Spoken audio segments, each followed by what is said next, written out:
Olá de novo! E aí galera, beleza? Bom, vamos começar então aqui agora a nossa segunda parte, né, onde a gente vai falar agora sobre velocidade e aceleração como vetores, né, como que o vetor velocidade e o vetor aceleração se comportam numa partícula que executa uma trajetória circular, tá bom? Então beleza, vamos lá. Tem uma partícula que está executando uma trajetória circular aqui, e eu tirei 4 fotos em 4 instantes diferentes dela para a gente ver como é que o vetor velocidade e o vetor aceleração se encontram, tá bom? Então, nesse instante aqui, a gente percebe que o vetor velocidade dela, que é esse aqui, está apontado nessa direção aqui, na direção tangente à minha circunferência, nesse ponto aqui, tá? No sentido para lá, tá? Nesse outro instante aqui, o vetor velocidade também está tangente à minha circunferência, no sentido agora apontado aqui meio que para baixo, né? Meio inclinado. Nesse outro instante aqui, o meu vetor velocidade está tangente apontando para baixo, e nesse outro instante aqui, o meu vetor velocidade está tangente apontando para cima. Então a característica do vetor velocidade é estar sempre tangente à trajetória. Essa é a característica principal do vetor velocidade, tá? Ele está sempre tangente à minha trajetória. E se vocês observarem bem, o módulo desse vetor velocidade aqui, ele não muda, ele é o mesmo, né? O módulo que é dado pelo comprimento do vetor, né? Ele não muda. Então, nesse instante tem o mesmo módulo, aqui se vocês observaram tem o mesmo módulo aqui, e aqui tem o mesmo módulo aqui. Tá? O módulo do vetor velocidade não muda, né? E esse módulo pode ser calculado como a gente viu na outra aula, né? Usando essa relação aqui, ó, velocidade igual ômega R, ou seja, o módulo do vetor velocidade, que é o V aqui, que é a velocidade tangencial, é igual à velocidade angular, que a gente viu, que é quantos radianos o nosso corpo percorre num determinado tempo, né? Velocidade angular vezes o raio da trajetória. Tá? Então, esse V aqui, no movimento circular uniforme, ele não muda. Né? Por que ele não muda? Porque aqui o V é igual a ômega R. O ômega é velocidade angular. Se o movimento ele é circular uniforme, a velocidade angular ela é constante, ela não muda. Ela tem o mesmo valor o tempo todo. Então, esse ômega aqui não muda. O raio também não vai mudar. O raio da trajetória é o mesmo. Então, se esse cara não muda e o outro cara também não muda, então o V, que é o módulo da nossa velocidade, também não vai mudar. Então, o módulo da velocidade no movimento circular uniforme é o mesmo, é constante, e dado por essa expressão aqui, ômega r. Tá bom? A direção dele é sempre tangencial, então, à nossa circunferência aqui, a nossa trajetória. Tá bom? Beleza. E agora sobre o vetor aceleração, como é que fica, né? Alguns de vocês podem pensar que não vai ter aceleração, porque se o módulo da velocidade é o mesmo, então a velocidade não varia e a aceleração é zero, né? Porque a aceleração mede a variação da velocidade, né? A taxa de variação da velocidade, né?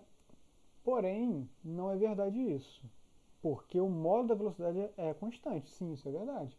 Agora, a velocidade é dado por três, a velocidade é um vetor, então ela tem 3 componentes, né? Que é o módulo, a direção e o sentido. O módulo é constante, mas se algum dos outros variar, então o vetor velocidade está variando. E o vetor velocidade muda, porque a direção dele muda, né? Nesse instante aqui, a direção é essa daqui, ó. Tem essa inclinação aqui. Nesse outro instante, mudou a direção está completamente diferente. Chegou nesse outro instante, direção completamente diferente aqui. Então o vetor velocidade está mudando. Então se ele está mudando, tem aceleração. E como é que é a aceleração, né, dessa partícula?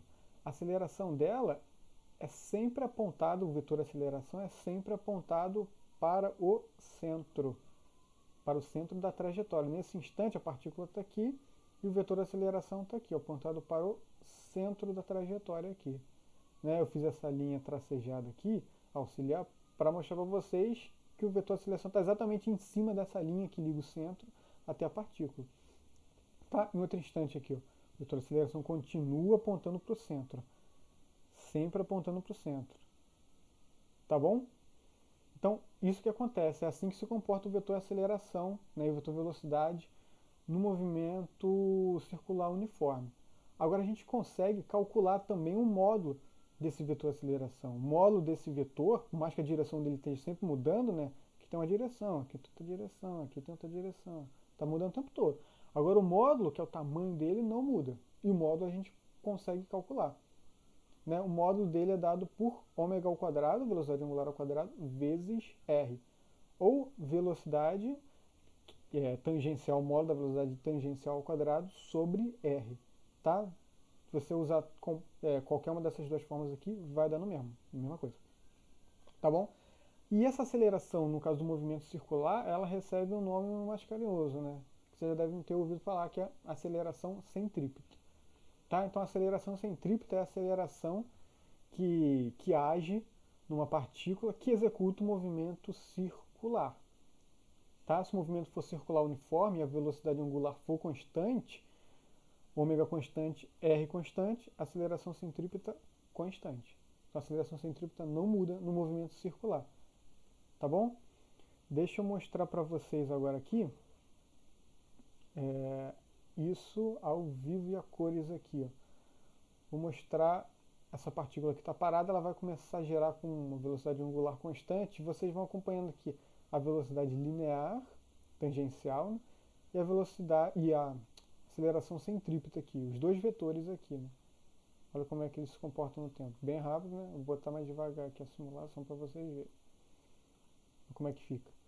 Aceleração sempre apontando para o centro e o vetor velocidade sempre tangencial à trajetória. Tá? Beleza? É isso que acontece. Ups. Tá bom, gente? Ok. Agora vamos resolver alguns exercícios, tá? Basicamente, movimento circular tem esses tópicos que a gente viu, né? que a gente estudou, tá? Essa apostila que eu estava mostrando para vocês aqui, né?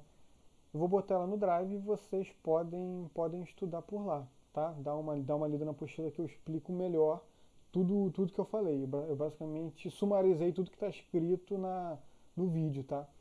Que tem que ser um pouco rápido para não ficar muito longo e muito cansativo para vocês, tá? Beleza. Então vamos lá, vamos resolver alguns exercícios aqui. Vamos resolver esse primeiro exercício aqui, ó. Uma criança gira uma pedra que está presa a uma corda cujo comprimento vale 1,5 m. Tá? Então tem uma corda aqui e tem uma pedra, que na verdade não é uma pedra aqui. Aqui não está muito grande para ser uma pedra, que está parecendo mais uma latinha, né? Mas isso aí é detalhe da arte, né? Beleza. A velocidade tangencial dessa pedra ou dessa lata aqui vale 4,5 metros por segundo. Né? O módulo da velocidade tangencial vale 4,5 metros por segundo. Pergunta, quanto vale a sua velocidade angular, né, de giro aqui? E quanto que vale a sua aceleração centrípeta? Né? Então, beleza. Então, como a criança está girando essa pedra está executando um movimento circular aqui. Né? Como a velocidade tangencial dela é a mesma, então a velocidade angular dela é a mesma, porque o raio não muda. E então é um movimento circular uniforme. Tá? Então vamos utilizar, para a gente poder resolver esse problema aqui, essa equação aqui, ó, V igual a ômega R. Tá? Então o V dela é 4,5 metros por segundo, é o módulo dessa velocidade tangencial. Ômega, não sei quem é, o que eu quero calcular. E o R é 1,5 metros.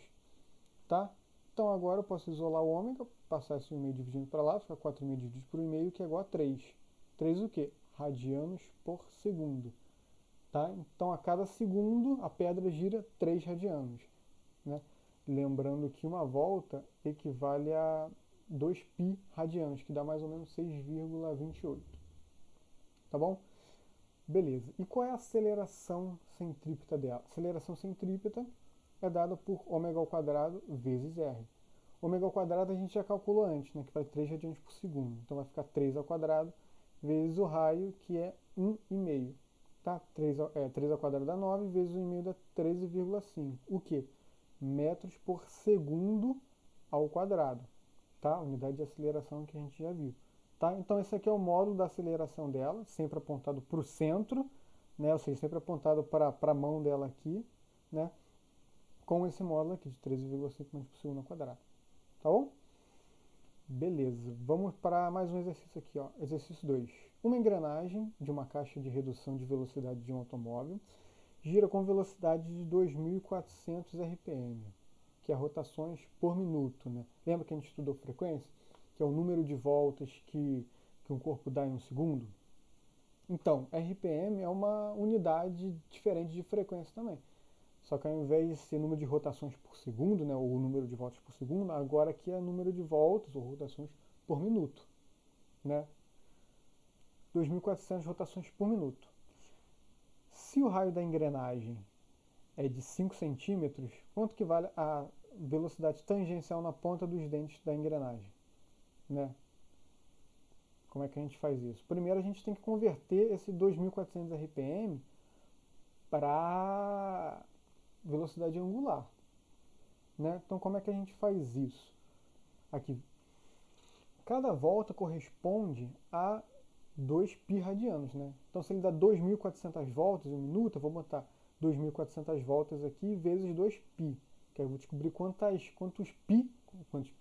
radianos ele deu em um minuto, tá? Se eu dividir por 60, porque um minuto tem 60 segundos, eu vou descobrir quantos radianos ele fez em um segundo. Tá? Então aqui em cima, 2.400 vezes 2π é quantos radianos ele fez. Em quanto tempo? 1 minuto, ou 60 segundos, dividir por 60 segundos. Então agora tem radianos por segundo. Isso aqui dá 80π. Então o ômega dele, a velocidade angular é 80π. 80π radianos por segundo. Tá? Então eu sei a velocidade angular dele. Né? Qual é a pergunta mesmo? Ah tá, quanto que vale a velocidade tangencial na ponta dos dentes? Então eu sei a velocidade angular. Se eu sei a velocidade angular e eu sei o raio agora, eu quero saber a velocidade, né, linear, o modo da velocidade tangencial na ponta do dente, eu tenho que pegar essa velocidade angular que a gente calculou aqui e multiplicar pelo raio, que é a distância da ponta do dente até o centro da engrenagem, né, que vale quanto? 5 centímetros. Então, ó, V é igual a ômega R, V é igual a 80π, velocidade angular, vezes 0,05, converti 5 centímetros para metro. Então eu divido por 100, porque cada 100 centímetros vale 1 metro. Então 1 metro vale 0,1 centímetros. Logo 5 centímetros vale 0,05 metros. Tá? Então 80π vezes 0,05 dá 4π metros por segundo. Então esse aqui, 4π, é o módulo da minha velocidade tangencial, tá? Em metros por segundo. Tá bom? Não é só porque tem π que necessariamente vai ter que ser velocidade angular, não, tá? Nesse caso aqui é velocidade tangencial, tá? Até porque o π é só um número, tá? Então 4π é a velocidade linear nesse ponto aqui. Tá bom, gente? Então, beleza. Eu queria passar um outro exercício aqui agora, só que esse aqui eu vou deixar para casa para vocês tentarem fazer, que é uma derivação desse primeiro exercício aqui que a gente fez. Aqui a gente estudou, então, uma engrenagem. A gente sabe a velocidade angular dessa engrenagem aqui, 80π, né, radianos por segundo, e a velocidade tangencial aqui na ponta do dente, que é 4π metros por segundo. Agora, se eu pegar essa engrenagem aqui e acoplar ela com uma outra engrenagem, eu tenho uma engrenagem aqui que gira aqui, eu vou pegar ela e acoplar ela com uma outra engrenagem aqui, ó. Tá? Para a gente conseguir construir a nossa caixa de redução de um automóvel, né? O princípio básico é basicamente isso. Você tem engrenagens que estão acopladas, né? Só que percebe que essa engrenagem aqui gira com uma velocidade angular e tem uma velocidade aqui tangencial aqui, tá? Se eu acoplo ela com uma outra engrenagem, essa outra engrenagem aqui, esse dente aqui, a velocidade na ponta do dente dessa outra engrenagem aqui, vai ter o mesmo módulo de velocidade tangencial aqui que a primeira engrenagem tinha. Se estiver subindo aqui, ó, o acoplamento, eu acoplei as duas aqui, ó. na hora que eu começo a subir, porque elas estão girando, a velocidade da ponta desse dedo aqui, no meu caso, que não é uma engrenagem, é um dedo, mas supondo que seja uma engrenagem, a velocidade aqui nesse ponto é a mesma velocidade nesse ponto aqui. Percebe? Então agora, se eu acoplar uma outra engrenagem nela, eu já sei exatamente a velocidade tangencial, o modo dessa velocidade, na ponta do dente dessa engrenagem aqui. Então, se eu sei o raio dela, eu posso calcular a velocidade angular dessa engrenagem aqui. Tá? E essa velocidade angular pode ser maior ou menor. Depende do raio dessa engrenagem aqui. Tá bom? E com isso eu consigo fazer com que a rotação dessa daqui, o RPM dela, ou velocidade angular, seja maior ou menor do que essa daqui. Então com isso eu consigo, se eu quiser, eu posso reduzir o giro. Essa daqui gira rápido, eu consigo fazer com que essa aqui gire devagar. Ou dependendo do raio, eu posso fazer com que essa aqui gire rápido e essa aqui gire mais rápido ainda. Tá? Então eu deixei esse exercício para casa para vocês tentarem fazer, tá? Pegando essa engrenagem aqui que a gente viu e vou acoplar ela com uma outra engrenagem. Tá bom? E tem mais uns 4 exercícios lá da apostila módulo 1, né, na página 236 para vocês tentarem fazer. Tá bom? Qualquer dúvida, podem mandar mensagem a hora que vocês quiserem para mim. Tá bom, gente? Então é isso. Valeu e bons estudos aí. E se cuidem nessa quarentena.